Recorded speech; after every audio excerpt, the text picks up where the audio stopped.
We start here in the middle, gentlemen. First hand raised. Evening, Sarina. A long night for you and for your players. How do you sum it up? Well, a very exciting night at the end. It started with, of course, an incredible crowd, an incredible pitch too. So this environment we'll never take for granted. It's just incredible to be part of. I think the first half we played really well. They played a little different, in a different shape, and they weren't able to put press on us enough. So we had a lot of possession. We created lots of chances. We scored an incredible goal. We had hoped we had scored a little more than one. And the second half, they went back to 4-4-2 and put very high press, and then we were struggling. So you saw actually two different halves. We were struggling to get out of their press, to keep the ball in possession. So then they became dangerous. And yeah, what I said a couple of times, when we got out of press, sometimes we were offside. That didn't help either. So, and at the end, we conceded a goal, which can happen, of course. I think the team did really well by just showing resilience. So that was done. We're moving forward. We have to do a job and take the penalties as good as possible or stop it as good as possible. And that's what we did. And is it good for you to experience a penalty shootout ahead of the World Cup rather than end up in that situation without having experienced it before with this team? Yeah, I think that always helps. Experiences, then you recognize situations, you know how you feel when you have that walk with 83,000 people screaming.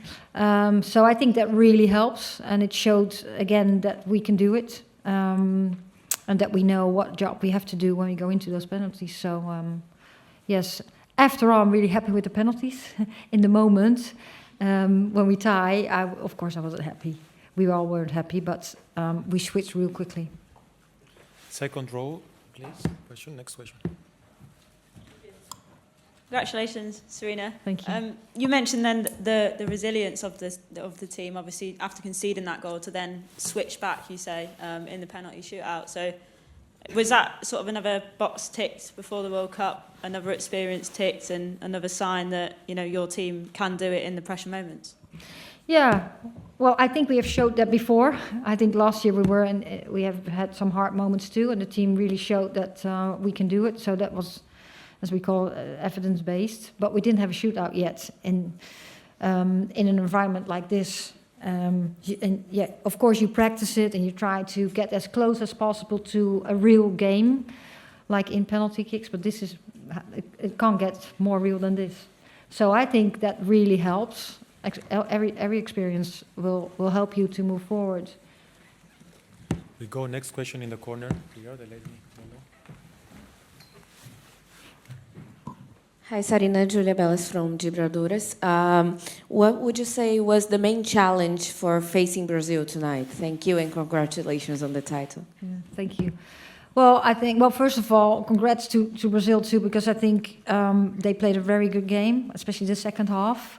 And of course, they have lots of players playing here in Europe too, but they had to travel too, and then traveling and then playing on Thursday and putting a game like this on the pitch, I think that was really good. And they also, they really challenged us. I think what we said in the press conference, that was yesterday, yeah? Already. They've structured that, what you saw the first, but they hadn't done that before. But they did have a plan in that, and as they did the second half, they're very athletic, they've got lots of power, and players that can have individual actions and are unpredictable. That's actually what we all saw in the second half, and that challenged us. So I think people have seen a good game. I think we were more happy with the first half than the second half, but at the end it was a real game. Second row on the side here, gentlemen. Hi, Sarina. Were you surprised that Brazil used the system they did from the start? And why did England play so well in that situation? Surprised. I've known Pia for a long time, and she always plays in a 4-4-2 with the most of the teams. So I was a little surprised, but we at the end we were prepared for it too. That you can always change the shape. And they had some injuries, so maybe she wanted to try that too.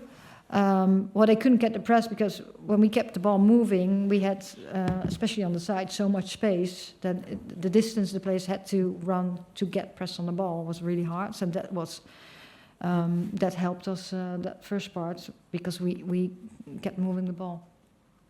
In the middle here, then third row. Yeah.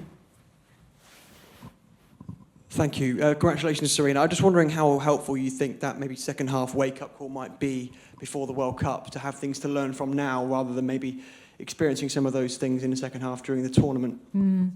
Yeah, wake-up call sounds like we are, not doing our best or something. So we're always doing our best. It's not a wake-up, I wouldn't say wake-up call, but we were really challenged and with a very high press, very aggressive. And that's what we needed. Yeah, that's what we need to be aware of those moments and how can we do better. And if you're not challenged in those moments and it starts at the World Cup, then we were aware, but then you didn't have that practice. So it's a game you want to win, but it's also a practice. You take from every game, you take learnings. So I think that was really good, and that's what we said ahead of the game too. We hope to be challenged in defense too, or in transition moments, and that's what happened today. Please, may I also just quickly ask you about Chloe Kelly, who obviously scored the winning goal in the final and now scores a winning penalty. She seems to have enjoyment for these moments at Wembley. Yeah, very good, isn't it? Yeah, she. I said it to her too. At the end, it's a team thing, but it was really nice. Now the final moment, and here is the final moment. So, that looks really good. So, yeah. Nice.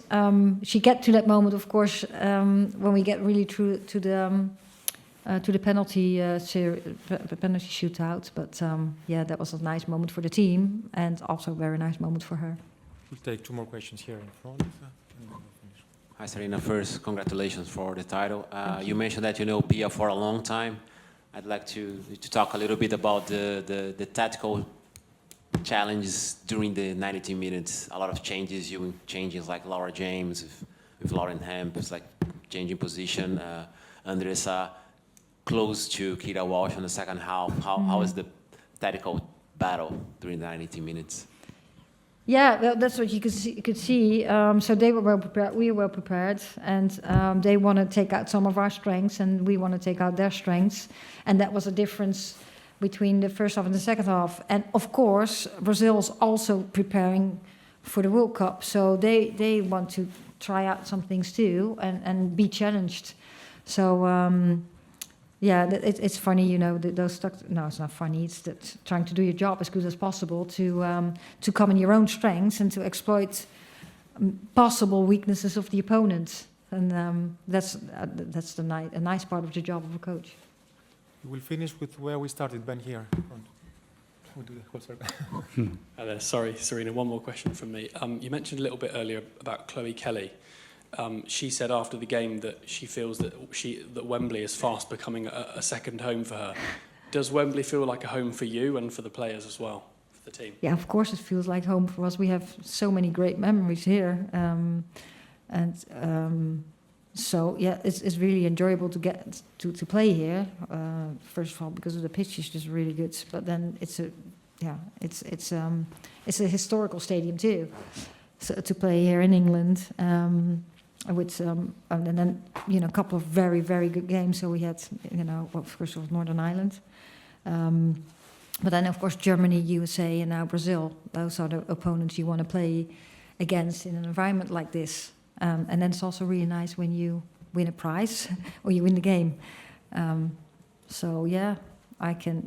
course it feels like home. And you're selling the stadium out quite regularly now, and the England men can't claim that, so presumably you'd like to continue playing here even more often.